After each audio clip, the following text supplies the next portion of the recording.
মনে করবেন আমরা সেই দিন থেকে হরিণ নামের তরিতে উঠেছি। সেই দিন থেকে আমরা এই হরিণ নামের তরিতে উঠেছি। যেদিন থেকে নানা শুরু করেছে, যেদিন থেকে ঠাকুরের নামে যে মতে আছেন না কেন, সেই দিন থেকে আমরা এই হরিণ নামের তরিতে বসে আছি। বলবো তাই বলছে শ্রী হরিণ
হরি বল। জয় জয় শান্তি প্রচার সত্যবাদ হরি বল। যে যে নামে থাকেন না কেন রাধে রাধে বলেন, হরে কৃষ্ণ বলেন, গৌর গৌর বলেন,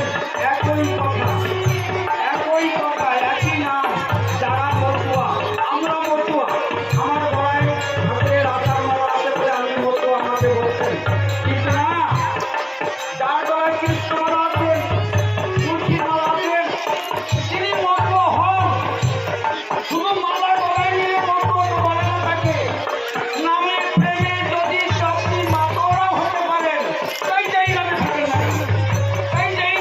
না কেন, নামের প্রেমে মাতোয়ারা হতে হবে। রাধে রাধে বলতে বলতে ঠিক করতে হবে, হরিবল বলতে বেউস হতে হবে, তবে তাকে মতুয়া বলবে। আমরা মতুয়া না, আপনারাও মতুয়া, সবাই মতুয়া। নামের প্রেমে যে মাতোয়ারা, সেই হচ্ছে মতুয়া। দেখবা, আমি চাইলাম আমি মতুয়া, আমি বলতাম আমি করব না, সবাই মতুয়া আমরা, কিন্তু নামের প্রেমে মাতোয়ারা হতে হবে।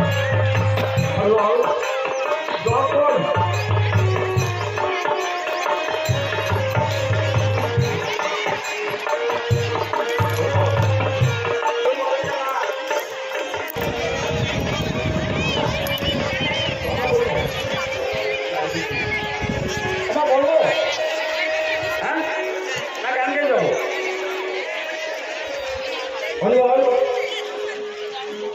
উপেন চৌধুরী স্ত্রীর নাম মিনতি। চৌধুরী মানে ব্রাহ্মণ। এখন তাদের কোনো সন্তানাদি নাই। এখন ওই মা মিনতি মা প্রতিটা গ্রামের লোকের সঙ্গে, আমার এই ললিমার সঙ্গে হরিসভায় যান। আমার মা, আমার বৌমা, কিন্তু আপনারা মনে করেন না যে ওই বাড়াই বলছি, আমার বাড়ি বাংলাদেশের বাড়ি, আমার বলছি, আমার একদম খান বৌমা। তো ওই ওনাদের সাথে হরিসভা যায়, ঠাকুরকে মানসিক করে তার মনস্কামনা পূর্ণ হয়। এখন মিনতি বলছে কি, আজকে মিনতি একদিন বলছেন যে তোমরা তো তোমাদের ঠাকুরের কাছে মানসিক করো, আমাকে কি একটু মানসিক করো, আমার তো কোনো সন্তান আদি নাই। তো তোমাদের ঠাকুরকে, আমরা তো ব্রাহ্মণ, আমরা তো কাউকে মানি না, ব্রাহ্মণ কাউকে প্রণামও করে না, আর আমাদেরকে মানেও না। তখন উনি বলছেন যে নিজের স্বামীকে যে বলছে, উপেন চৌধুরীকে বলছে, দেখো চলো না একবার মহাসন্ধি চাই, মনকাল ঠাকুরের কাছে যে একবার মানসিক করে আসি, দেখো আমাদের সন্তানাদি হবে। ওটা না, ওই ছোট জাতের ঠাকুর, ওই ছোট জাতের ভগবান আমি বিশ্বাস করি না। আর আমরা জাতি ব্রাহ্মণ, আমরা প্রতি নিচু হয়ে কাউকে প্রণাম করি না, আর ও তো নিচু যায়, এমনি করে মার যায়, দিন যায়, বিরতি কান্নায় বেমর হয়ে যায়, ওই দিন যায় না। হঠাৎ একদিন মিনতি চিন্তা করছে, উপেন চৌধুরী চিন্তা করতে চাইছো, কিন্তু না ঠিক ঢুকিয়ে যাচ্ছে, চল আমি যাবো। কেমন ঠাকুর, কেমন ঠাকুর, ওরা খান্দিতে আমি যাবো, যে আমি দেখবো তোর কি মানসিক করে এত কি সন্তান দিতে পারে তারা। এখন বৈশাখ ঠাকুরের কাছে গেছে, যে দুজন প্রণাম করছে, প্রণাম করে বলছে, বাবা আমাদের কোনো সন্তান আদি নাই, আপনি দয়া করে আমাদের একটা সন্তান দেবেন। বৈশাখ ঠাকুর বলছেন, কেন? অন্তর্যামী ভগবান, আমরা এখানে বসে আছি, আপনারা মনে করছেন ঠাকুর গান শুনছে। ঠাকুর যদি গান শুনে এখানে বসে আমরা গান গাচ্ছি, ঠাকুর শুনছেন। আমি যে কথাগুলো বলছি ঠাকুর শুনছেন, কিন্তু আপনার মনের ভাবনা ঠাকুর সব জানেন। যে মন গান শুনছে না, কখন খাবো, কখন বাড়ি যাবো, ঠাকুর কিন্তু সব শুনছেন। খালি ঠাকুর গান শুনছেন না, আপনার অন্তরের ভিতরে ঠাকুর সব কিছু বিরাজমান আছে।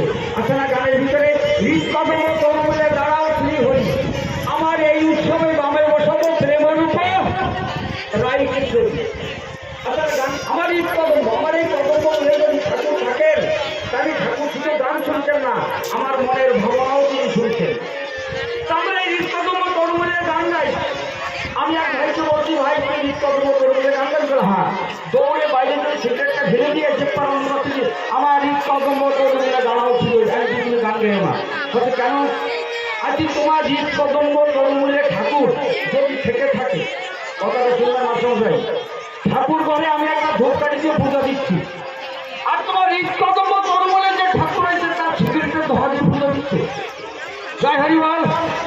তুমি সিগারেট টেনে সেই হৃদকদম্ব তরুণকে ঢুকালে, তার মানে ওখানে তোমার ঠাকুর আছে, ওখানে ঠাকুর আছে। তাকে পূজা দিলে কি দিয়ে? সিগারেটের ধোঁয়া দিয়ে। আর ঠাকুর ঘরে পূজা দিলে ধূপকাঠি দিয়ে। আমি যদি মোগান ঘেও না। আচ্ছা যাই হোক, তখন বলছে যে না, আমার দ্বারা কিছু হবে না, আমি তোমাদের সন্তান দিতে পারবে না। গুরুচাঁদ ঠাকুর বলেছিলেন আমি সন্তান দিতে পারবো না, তোমরা চলে যেতে পারো। তখন দুই চোখের জল কাঁদতে কাঁদতে বলেছে, বাবা আপনি একটা উপায় আমাকে বলে দেন। আপনি সন্তান দিতে পারবেন না, আপনি কিছু বললেন না, আমাদেরকে একটা উপায় বলে দেন। তখন বলছে কি, যদি পারো যাওয়ার পথে যে তোমরা কামনা সাগরের মধ্যে হেঁটে যাবে, যদি পারো ওই কামনা সাগরে মানসিক করে যেতে পারো। গুরুচাঁদ ঠাকুর বলে দিলেন যে কামনা সাগরে মানসিক করে যেতে পারো। গুরুচাঁদ ঠাকুর বলে দেওয়ার পরে ওরা দুজন হেঁটে যাচ্ছে। একটা টাকা পকেট থেকে বের করে উপেন চৌধুরী মিনতির হাতে দিল। মিনতি ছুঁড়ে ফেলে দিল টাকাটা কামনা সাগরের জলে। ছুঁড়ে ফেলে দিয়ে বললো, হে কামনা সাগর, যদি এক বছরের ভিতরে আমার একটা সন্তান তুমি দিতে পারো, সেই সন্তান এনে আমি তোমার জলে বিসর্জন দেবো।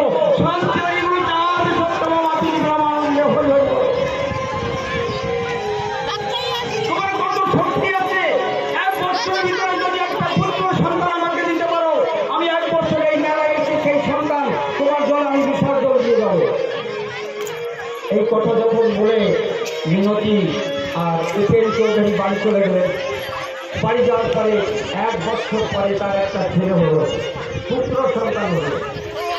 পুত্র সন্তান হওয়ার পরে ওই উপেন চৌধুরী জমিদার কত গ্রামকে গ্রামের লোক কাপড় চোপড় দিচ্ছে, খাওয়া দাওয়া দিচ্ছে, মানে তুফান, মানে কত আনন্দ করছে। কিন্তু দিন যায়, রাত্র যায়, মিনতি কিছু খায় না। মিনতি খাচ্ছে না, মিনতি দুবলা পাতলা হয়ে যাচ্ছে। উপেন চৌধুরী বলছে, দেখি তুমি খাবার খাও না, তোমার চোখে জল, তুমি সবসময় যেন কি একটা চিন্তা করো। মিনতি কথা বলে না, মিনতি কিছুই বলে না। মিনতির মনে এই জাগে যে আমার উপেন চৌধুরী, এই রাজামশাই, এই জমিদার যত কিছু খরচা করতে না কেন, টাকা পয়সা দণ্ড লাভ, আমার পরে যে পুত্র সন্তান, এই সন্তান তো আমি ওই মানসিক করে এসেছি, ওই কামনা সাগরের জলে ফেলে দিতে হবে, একে বিসর্জন দিতে হবে। এই চিন্তায় মিনতি শুকিয়ে যাচ্ছে। মিনতি দিন পর দিন কিছু খায় না। হঠাৎ একদিন রাত্রে, কথা বলে না, হঠাৎ একদিন রাত্রে উপেন চৌধুরী জিজ্ঞাসা করছে, মিনতি বলো না তুমি কেন খাবার খাও না, তোমার মুখে কেন হাসি নাই? আমাদের একটা ছেলে হয়েছে, তো তোমার মুখে হাসি নাই কেন? এই যে জল খাচ্ছেন না, হাসছেন কেন? তো বলছে তোমার মুখে হাসি নাই, তুমি খাবার কিছু খাও না, আজকে শিখে যাচ্ছ, মিনতি বলো না কি ঘটনাটা কি, তাই আমাকে বলো একবার। কাঁদতে কাঁদতে রাত্রে শুয়ে পড়ে কাঁদতে কাঁদতে স্বামীকে জড়িয়ে ধরে বলছি, স্বামী জানো তুমি যে ছেলেকে দিয়ে এত খরচা করছো, এত লোকজন খাওয়া দাওয়া দিচ্ছ, আমার মনে কেন শান্তি হয় জানো? আমি মানসিক করেছিলাম একটা টাকা জলে ফেলে দিয়ে, যে যদি কামনা ঠাকুর তোমার যদি কোনো শক্তি থাকে, এক বছরের ভিতরে যদি কোনো পুত্র সন্তান আমাকে দিতে পারো, আমি তোমার জলে বিসর্জন দিয়ে যাবো।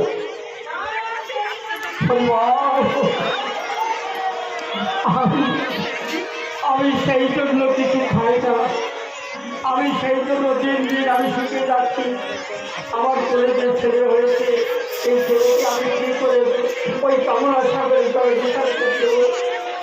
উপেন চৌধুরী বলছে, চলো মিনতি, আমরা একবার গুরুচাঁদ ঠাকুরের কাছে যাবো। এই ছেলেকে গুরুচাঁদ ঠাকুরের কাছে পার করে রেখে বলছে, ঠাকুর এই পুত্র সন্তান, এই পুত্র সন্তান তোমার কামনা এসেছে। বলছে না, আমি তো তোমাদের পুত্র সন্তান দেয় নাই, আমি দেয় নাই, আমি কিছু জানি না। কে দিয়েছে? দিয়েছে তোমরা মানসিক করেছিল কোথায়? বলছে বাবা কামনা সাগরে, সেই কামনা সাগরে দিয়ে দাও। আমার পাশে কামনা সাগরে সবাই মিলে চারিপাশে কামলা সাগরের লোক দাঁড়িয়ে আছে।